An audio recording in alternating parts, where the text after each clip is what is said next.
Ajnanatimirandasya Jnananjana Shalakaya Chakshulamitam Jena Tasmai Shri Gurave Namah Gurave Gurchandraya Radhikaye Tadalaye Krishnaya Krishna Bhaktaya Tad Bhaktaya Namo Namah Yam Pravajantam Manupetya Apetya Krityam Rapayano Viraha Katara Ajuhava Bhuteti Tan Mayataya Taravo Benedus Tam Sarvabhutam Hridayam Munimanatusme Narayanam Namaskritya Naram Chaiva Narottamam Devim Saraswatam Vyasam Tato Jayamudiraye Bhaktya Vihina Paradalakshay Kiptashtakamari Tarangamadye Kripa Maitam Sharanam Prapanna Vrinde Namaste Charanada Vindam Tave Vasmi Na Jivami Tvaya Vina Iti Vigyaya Radhe Tvam Nayanam Charanandike Vancha Kalpatarubhascha Kripa Sindhubhya Evacha Patitanam Pavanebhyo Vaishnavebhyo Namo Namaha. Okay, so now we are going to continue hearing glories of Sri Rupa Gosvami. Yesterday was his disappearance day, but we could only just barely touch on his glories because they're unlimited. And what can you do in an hour? Anyway, yesterday we read from Sri Chaitanya Charitamrita Madhya Lila, chapter 19, the description of his empowerment and his special identity in Mahaprabhu's Lila and in Krishna Lila. Right? Today we're going to go to Antya Lila, and this is a big section. It's in the very beginning of Antya Lila, first chapter, right after the description of Shivananda Sen taking the devotees to Puri, and then the dog, right? The dog that's following him along, and then the dog gets missing, and he's very upset, and then they get finally to Mahaprabhu, and there's the dog with Mahaprabhu taking coconut pulp, right? Chanting the holy name. Anyway, so the next day, no one saw that dog, for it had obtained its spiritual body and departed for Vaikuntha, the spiritual kingdom. Such are the transcendental pastimes of Sri Chaitanya Mahaprabhu, the son of Mother Shachi. He even delivered a dog simply by inducing it to chant the Maha Mantra Hare Krishna. Wow. So we will offer our most humble obeisance, grateful obeisance. Remember, we've been reading, without gratitude, there is no entrance into true service to Hari, Guru, and Vaishnavas. Right? So, offering obeisance to Sri Nitya Lila Pravishta Om Vishnupad Astota Satsri Simad A.C. Bhaktivedanta Swami Prabhupada and Sri Nitya Lila Pravishta Om Vishnupad Astota Satsri Simad Bhaktivedanta Narayan Goswami Maharaj, all of our exalted Rupa Nuga Guru Varga, all the assembled Vaishnavas and Vaishnavis. So, beginning with text 35 in this first chapter, it says, or let's say 34, meanwhile, following the order of Sri Chaitanya Mahaprabhu, Rupa Goswami returned to Vrindavan. He desired to write dramas concerning the pastimes of Lord Krishna. Remember that they had finally met at Prayag. Mahaprabhu had already visited Vrindavan, and he was going back to Puri. And Rupa Goswami wanted to go with him. I mean, it was his life and soul. And Mahaprabhu said, no, You go to Vrindavan and you do these things. You write transcendental literatures. You discover the lost or reveal the lost, forgotten pastime places of Radha and Krishna's Leela. And you show by example, perfect behavior of a Vaishnava. And also you reveal or uncover any of the deities that are still there, because during the, obviously, the Muslim occupation and invasions, all the deities that had been established in prior times, especially the ones by the great-grandson of Krishna, Brajanab, they had been lost, hidden in different places. And Advaita Acharya discovered Madan Mohan, right? Very near, actually at that time it was called Madan Gopal, but very near to the modern-day Madan Mohan temple. At the base of that, Advaitavad, this is where he had discovered this deity, taken him to Mathura, and then when Sanatana Goswami came, he brought him back. The deity demanded, I'm going with you. And Gopinath was discovered by Madhu Pandit. Was discovered by, Madhu Pandit, and then on the bank of the Ganga, and when the Yamuna had changed course and carved out a bank, and in that carved out bank, the deity was revealed. Whether he'd been put in the Jamuna or hidden nearby, whatever, he was hidden in the bank, and he discovered him and brought him and worshipped. And Rupa Goswami discovered Sri Govindaji at this Gotila, at the place of the modern Govindaji temple. That's another story. Anyway, those things he went back to Vrindavan on the order of Mahaprabhu to do. And after some time, he also, now it was appropriate to go see Mahaprabhu in Puri. And he had been writing many different things. But in this case, in Vrindavan, Rupa Goswami began to write a drama. In particular, he composed the introductory verses to invoke good fortune. Okay, so should probably give some description of what that means, right? Let's see how a drama is composed. Later on, Swarup Damodar is going to have a discussion with Rupa Goswami, asking him about how his drama is composed, what element, is this element, that element, all the technicalities that are demanded in proper Vedic composition, right? Very technical. So, on his way to Gaudadesh, Rupa Goswami began thinking of how to write the action of the drama. Thus, he had made some notes and begun to write.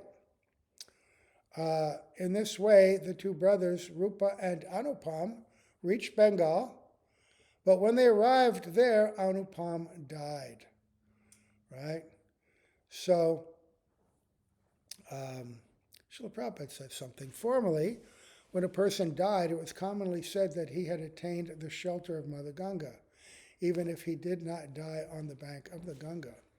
It is customary among Hindus to carry a dying person to a nearby bank of the Ganga, for if one dies on the bank of the Ganga, his soul is considered to reach the lotus feet of Lord Vishnu, wherefrom the Ganga flows. So Anupam, the youngest brother and the father of Jiva Goswami, had gone with Rupa to meet Mahaprabhu. He's also there at Prayag. But his Leela with Mahaprabhu was over at this time, and so he departed. So he was writing this book, Vidagdha Madhava, and we're going to hear about that. He wanted to compile a drama that contained pastimes of Vrindavan and Dwarka, something of all of Krishna Leela, right? So, Rupa Goswami then departed to see Sri Chaitanya Mahaprabhu, for he was very eager to see him. There was some delay because of the death of Anupam, and therefore when Rupa Goswami went to Bengal to see the devotees there, he could not get in touch with them because they had already left. The devotees in Bengal, they had their schedule to go to meet Mahaprabhu during the Rath Yatra festival, and they would remain, many of them, for the duration of Chaturmasya. Right? So, in the province of Orissa, so now he's very close, there is a place known as Satyabhama Pura. Sri Rupa Goswami rested for a night in that village on his way to Jagannath Puri. While resting in Satyabhama Pura, he dreamed that a celestially beautiful woman came before him and very mercifully gave him the following order. Oh. So the celestial beautiful woman says, write a separate drama about me. By my mercy, it will be extraordinarily beautiful. And so after having that dream, Srila Rupa Goswami considered, it is the order of Satyabhama that I write a separate drama for her. He continues to think, Braja Puralila Ekatra Koriyachi Gatana Duibaga Kori Ebe Korinu Rachana. I have brought together in one work all the pastimes performed by Lord Krishna in Vrindavan and in Dwarka. Now, I shall have to divide them into two dramas. And this is a significant consideration here, which we're going to hear. So, thus absorbed in thought, he quickly reached Jagannath Puri. When he arrived, he approached the hut of Haridas Thakur. It's interesting. In Dwarka Leela, Rukmini is the principal queen, and she's an expansion of Chandravali and has that mood. She's a wife, she's a queen, she's got this mood of submission, very right wing, right? Very right wing. With Satyabhama, it's a special expansion of Srimati Radhika. And so she has more of the qualities of Radhika, which is why Krishna was so attracted to her. She could, to some degree, show man, not like in Vrindavan, but she reminded Krishna very much of Radhika. Right? So now he's in Puri, and he approaches the hut of Thakur Haridas. And that's on the beach, which we'll hear about and later. Out of affectionate love and mercy, Haridas Thakur told Srila Rupa Goswami, Sri Chaitanya Mahaprabhu has already informed me that you would come here. Because Mahaprabhu would visit Haridas Thakur every day after visiting the temple, right? After seeing the Upalabhoga ceremony at the Jagannath temple, Lord Sri Chaitanya Mahaprabhu would regularly come to see Haridas every day. Thus, he suddenly arrived there. Drawn by greed, right, to see his devotee. Now Rupa Goswami's arrived. Mahaprabhu suddenly arrives there as well. When the Lord arrived, Rupa Goswami immediately offered his obeisance. Haridas informed the Lord, this is Rupa Goswami offering his obeisance, offering you obeisance. And the Lord embraced him. Oh, imagine that. Imagine that. Well, sometimes when we would see Srila Narayan Maharaj, he would embrace us. It was embarrassing. We thought, how unworthy to touch this mlecha body, but had so much affection, he would embrace. So Sri Chaitanya Mahaprabhu then sat down with Haridas and Rupa Goswami. They inquired from one another about auspicious news and then continued to talk together for some time. When I said that about being embraced, I thought, well, I was never close enough in direct service to Srila Prabhupada to get that opportunity, but thinking about it, I don't know that very many people at all got directly embraced by Srila Prabhupada, maybe at some time. But Diksha Guru, generally there's an often more formal relationship, right? And Shiksha Guru can be more friendly and intimate. But there is one story I remember hearing that after, I think it was the first big Rath Yatra, when Jayananda Prabhu had made carts in San Francisco, one cart at that time. And there was so much to do, right? And it was such a gigantic festival at that time. The park was filled with, thousands and thousands of people, hippies and people, hanging around the park. And they all followed the cart, engaged in the chanting, heard Srila Prabhupada talk, heard the giant group kirtan, it just took prasad. Srila Prabhupada was so pleased, right? And all the devotees were so absorbed in the ecstasy of being at the Rath Yatra and being with Srila Prabhupada that after the festival, they all went back to the temple. They all were following Srila Prabhupada. But when Srila Prabhupada was leaving in his car, the place where the carts had been, right, was now empty, but it was full of trash, because that's what people do, right? They just leave their trash everywhere. And one devotee was left in the field, Jayananda, and he had plastic bags, and he was by himself picking up all the trash and cleaning the field, so that after this festival, there would be no criticism or complaint. Oh, they had the festival and it was left perfectly, right? And Srila Prabhupada ordered the car to be stopped. And he got out of the car and he walked to where Jayananda was and he embraced him. And he embraced him. And he embraced him because of all the service. By his effort, these magnificent carts had been built. Nobody told him how to do it. I mean, Srila Prabhupada gave some basic instruction. They had some pictures, but somehow or other he was inspired with appropriate intelligence, and his enthusiasm and humility inspired others to help him, and he created this whole thing. He was given that energy.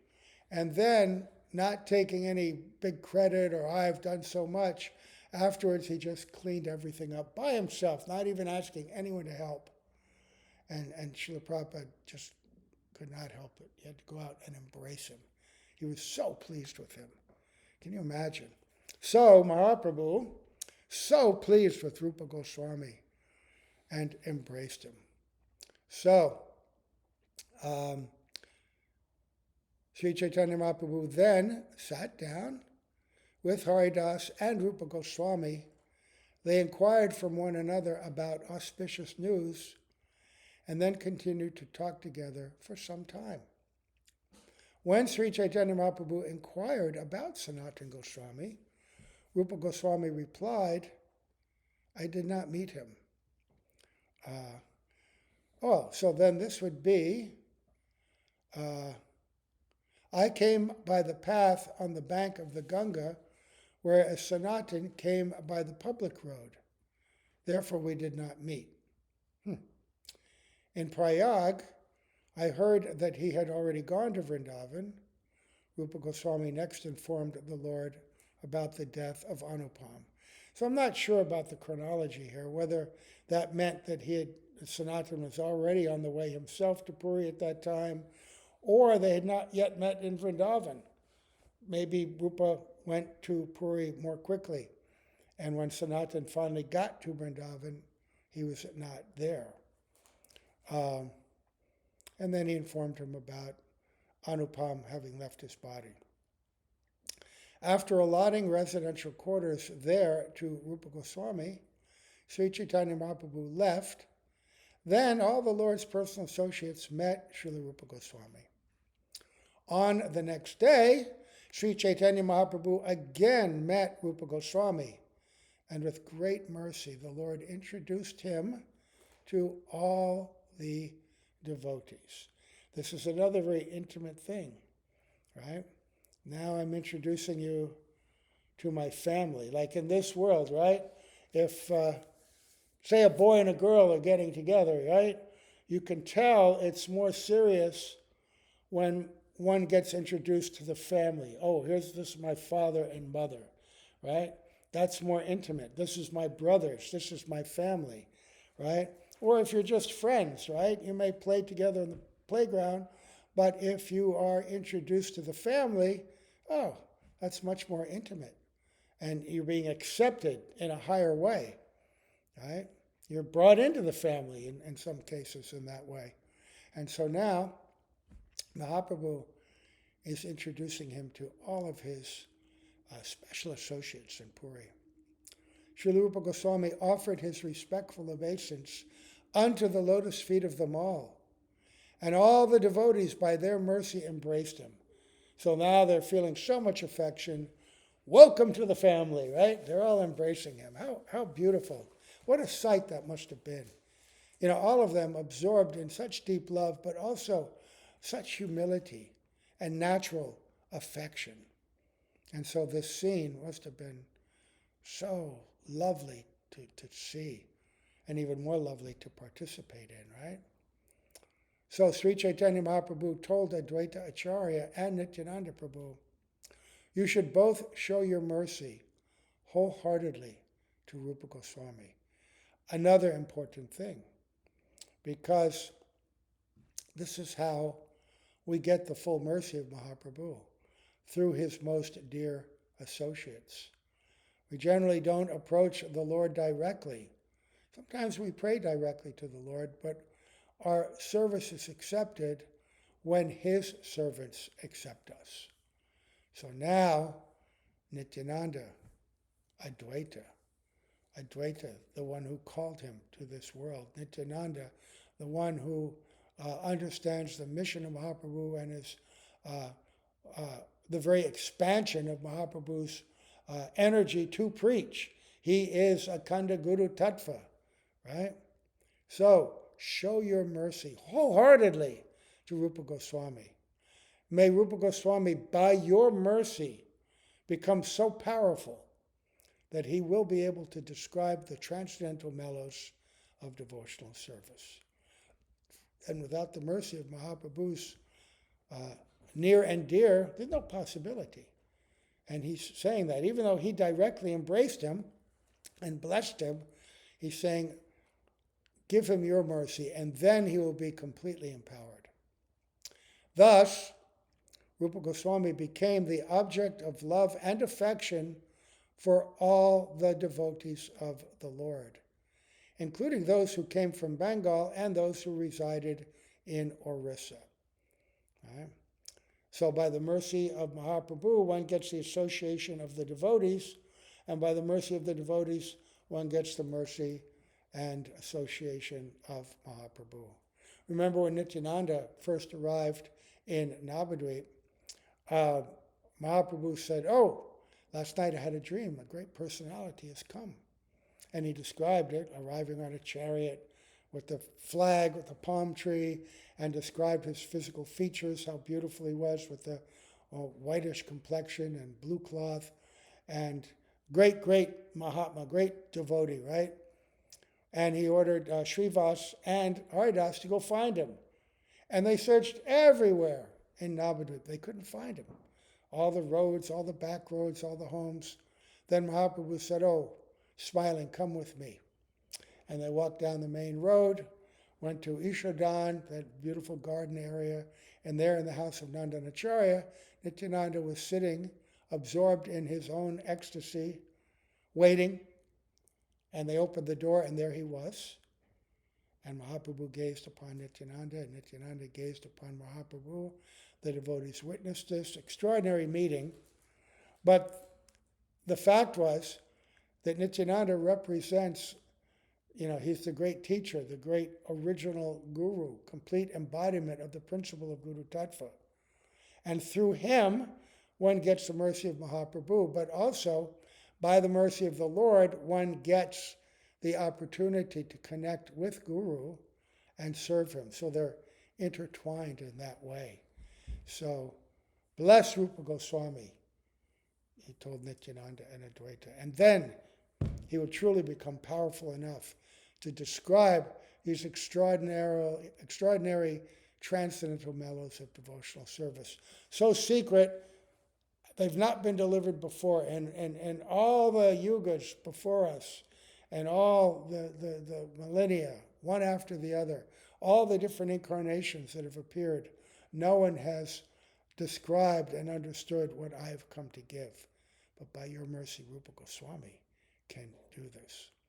Thus, Rupa Goswami became the object of love and affection for all the devotees of the Lord, including those who came from Bengal and those who resided in Orissa.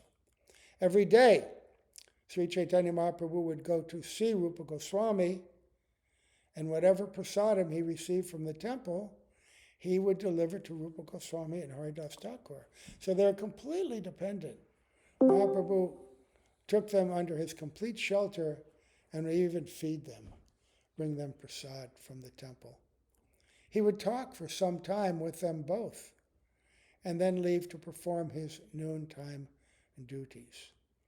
In this way, Lord Chaitanya Mahaprabhu's dealings with them continued every day. Thus, receiving the transcendental favor of the Lord, Rupa Goswami felt unlimited pleasure. So he was getting inspiration internally. He'd already been instructed for 10 days at Prayag, but now daily, many confidential topics, deeper and deeper, were being revealed to him by Mahaprabhu. After Sri Chaitanya Mahaprabhu, taking all his devotees with him, performed the Gundicha Marjana, he went to the garden known as Ahitota and accepted prasadam at a picnic within the garden. So, at one of these Rathayatra ceremonies, Rupa Goswami is also there. When Haridas Thakur and Rupa Goswami saw all the devotees were accepting prasadam and chanting the holy name of Hari, they were both greatly pleased. When they received the remnants of Sri Chaitanya Mahaprabhu's prasadam through Govinda, they respected it. And then both began to dance in ecstasy.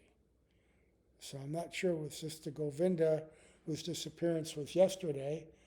Could be, because he had relationship with Rupa Goswami, but so did the other Jiva Goswami had encouraged Govinda Kaviraj to write songs. I don't know if Rupa Goswami was still there yet or not. Maybe not. So maybe this Govinda yesterday. So, and he would give Mahaprabhu's remnants to Rupa Goswami. And what would they do? They'd dance in ecstasy. Anybody who gets directly the remnants of Sri Guru, right, or the remnants of the deity that were tasted by Sri Guru, Maha Prasad, oh my goodness, right? Even we become so enlivened, right? What to speak of how Rupa Goswami and Haridas Thakur experienced this. Later on in the Anjalila, Mahaprabhu will be tasting prasad and speaking about the glories of it and his special internal transformations, ecstatic transformations, tasting not just the taste of the prasad, but the mood of Radha and Krishna in their loving dealings transferred into that prasad, right? And Krishna's own lips tasting that prasad, it then becomes Ardhanamrita, right? And great devotees, they can taste it in that way. Oh, this is so special. What is the special ingredient? Mahaprabhu said, oh, it's not just camphor and milk and rice and sugar and black pepper. We know what these taste like. There's something else here, which is creating this extraordinary feeling in my heart. Oh, it can't be anything else but the flavor of Krishna's own lips as he tasted this prasad. Right? So there, take prasad. In our line, prasadam is so important. We're called kitchen religion, right? Because Srila Prabhupada's, one of his tactics to bring people to bhakti was to make very wonderful prasad and distribute it to people in general and purify them and enliven them, awaken transcendental taste, even to the slightest degree. And it works, but in the beginning, we're just tasting it from a material perspective. I remember being a vegetarian and eating in a very plain way, just, what was it called? What is that Japanese way? What is it? Macrobiotics. Yeah, macrobiotics. Yeah, just very plain, right? But, better than meat. But then when we went to the temple and tasted prasad, I said, my God, it's just like I was astonished. Mm-hmm. And to be honest, I went back the next day for two reasons. They said Srila Prabhupada was coming, and I definitely wanted to see him. But I also wanted to taste that prasad again. And so I went week after week, and finally, hey, might as well just stay here.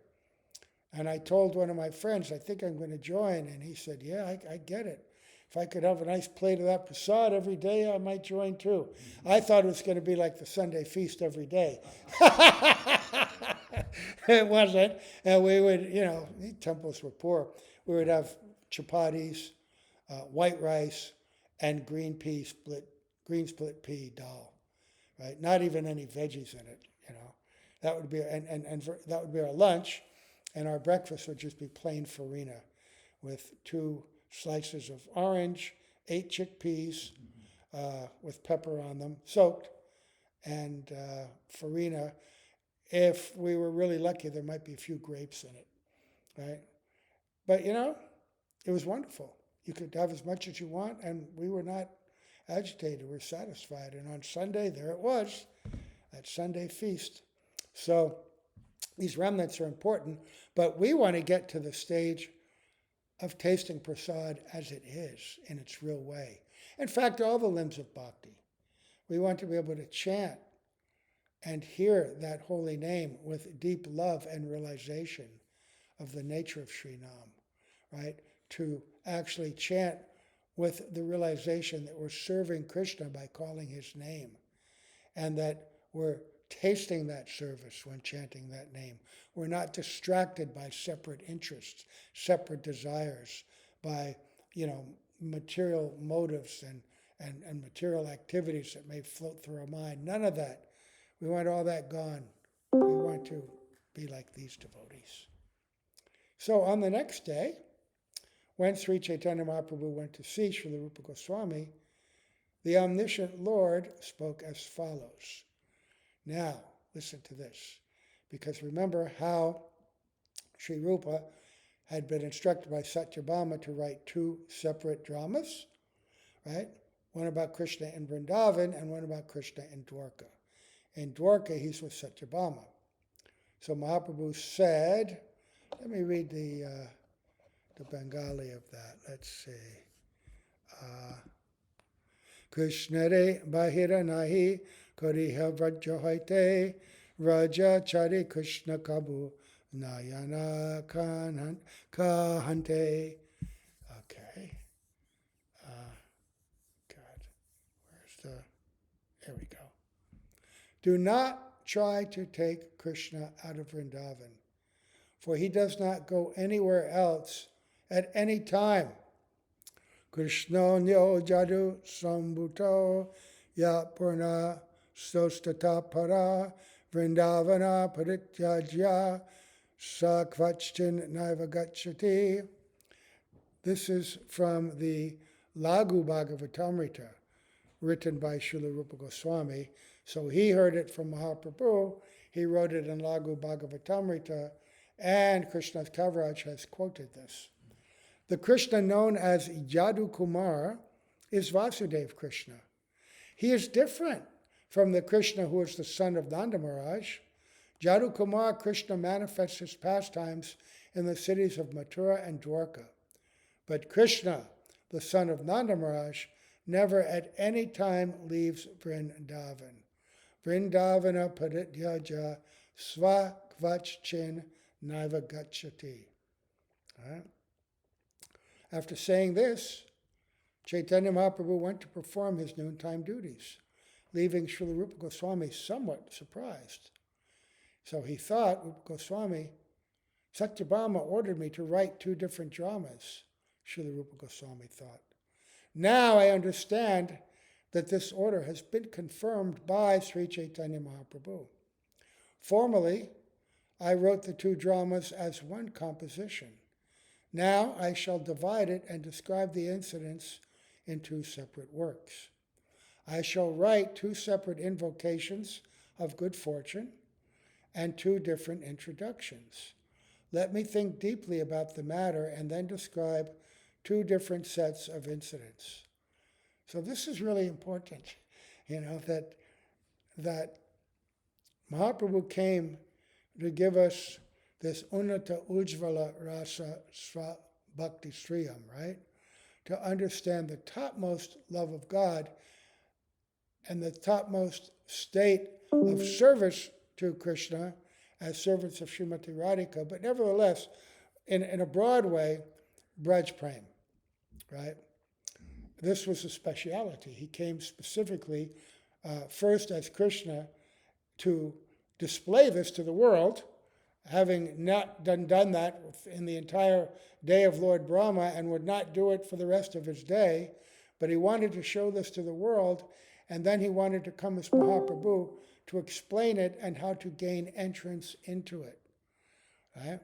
And the Dwarka pastimes, they're quite wonderful, but they're not at the same level as the Vrindavan pastimes. And they're actually different.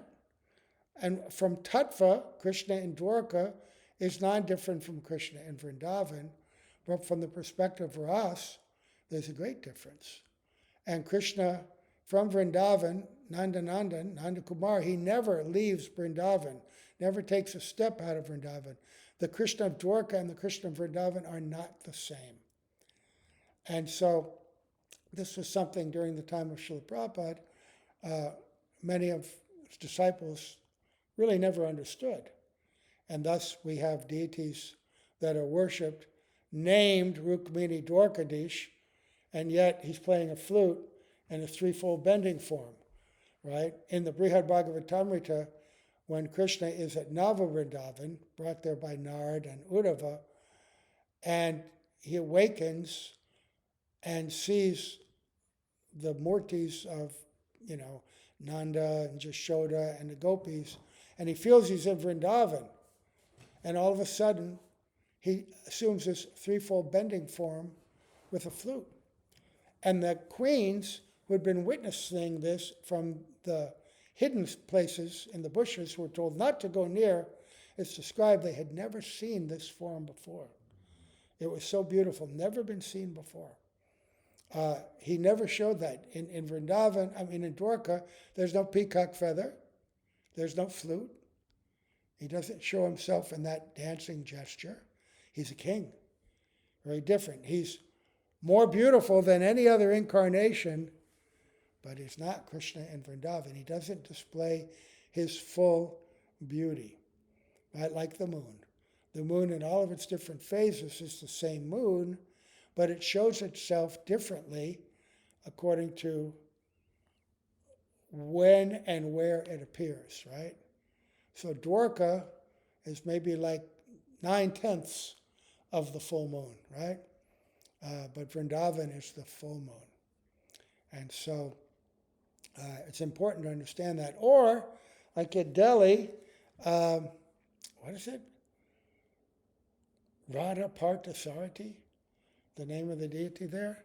Now, Srila Prabhupada, when he was told about this, it had already happened, and he said, oh, okay. For some reason, he didn't take it too seriously. He didn't care.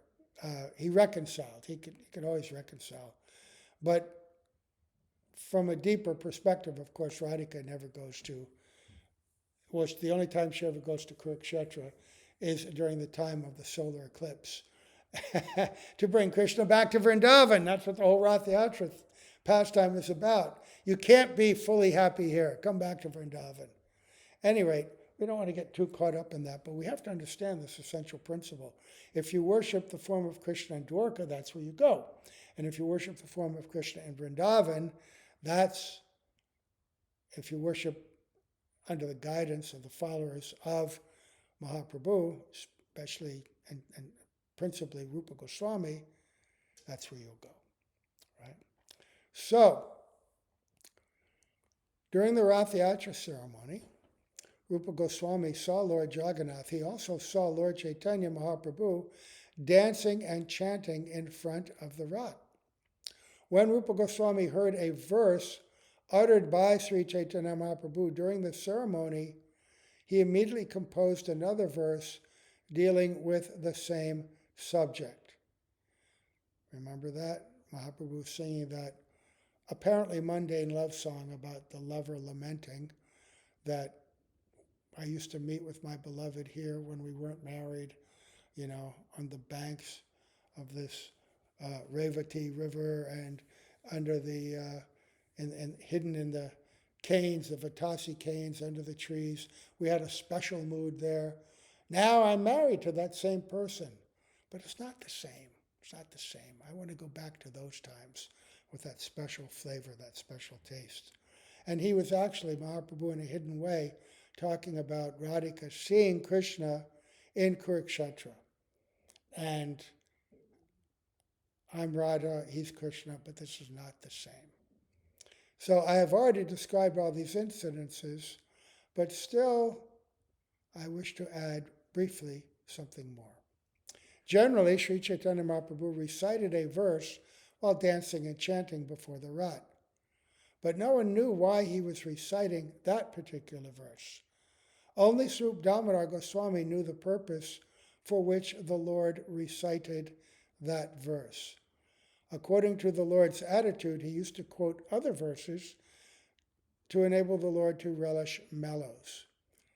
Rupa Goswami, the Rupa Damodar, he would sing different verses. So Rupa Goswami, however, could understand the intention of the Lord. And thus he composed another verse that appealed to Sri Chaitanya Mahaprabhu. Ya Komara Harasa Eva Haviva Rasta Eva Chaitakapas Te Komilita Malati Surabaya Proda Kadambanila Sachaivam Sita Tapi Tata Surata Vyapara Lila Vido Reva Rodasiri Vetasi Taru Tale Chaita Samut Kantate. So that is the first verse that Mahaprabhu would sing. That very personality who stole my heart during my youth is now again my master. These are the same moonlit nights of the month of Chaitra. The same fragrance of Malati flowers is there, and the same sweet breezes are blowing from the Kadamba forest. In our intimate relationship, I am also the same lover. Yet my mind is not happy here. I am eager to go back to that place on the bank of the Reva, under the Tasi tree. That is my desire. Right. So that verse excited in Mahaprabhu that particular mood, right? Because he's identifying himself as Radha. So this is the verse Srila Rupa Goswami composed, and he put it in his Padyavali, his anthology of verses he compiled. Priyasoyam Krishna Sahachari Kuruketra Militas Tataham Saradha Taridam Ubayo Sangamasukam Tatapyanta Kelan Madura Morali Panchamajushe Mano Me Kalindi Pulina Vipiniraya Sprihayati. My dear friend, now I have met my very old and dear friend Krishna on the field of Kurukshetra. I am the same Radharani, and now we are meeting together. It is very pleasant, but I would still like to go to the bank of the Jamuna. Beneath the trees of the forest there, I wish to hear the vibration of his sweet flute, playing the fifth note within that forest of Vrindavan. Right? And you can read about that. Vishwanath Chakravarti Thakur elaborates on that in his commentary on Srimad Bhagavatam. In Gopal Champu of Jiva Goswami, there's a description of this Leela. These points of tattva are in there. And after writing this verse, this confidential verse, up until then, only Srup Damodar understood it, right? After writing this verse on a palm leaf, Rupa Goswami put it somewhere in his thatched roof and went to bathe in the sea. At that time, Sri Chaitanya Mahaprabhu went there to meet him, and when he saw the leaf pushed into the roof and saw the verse, he began to read it. After reading the verse, Sri Chaitanya Mahaprabhu was overwhelmed with ecstatic love.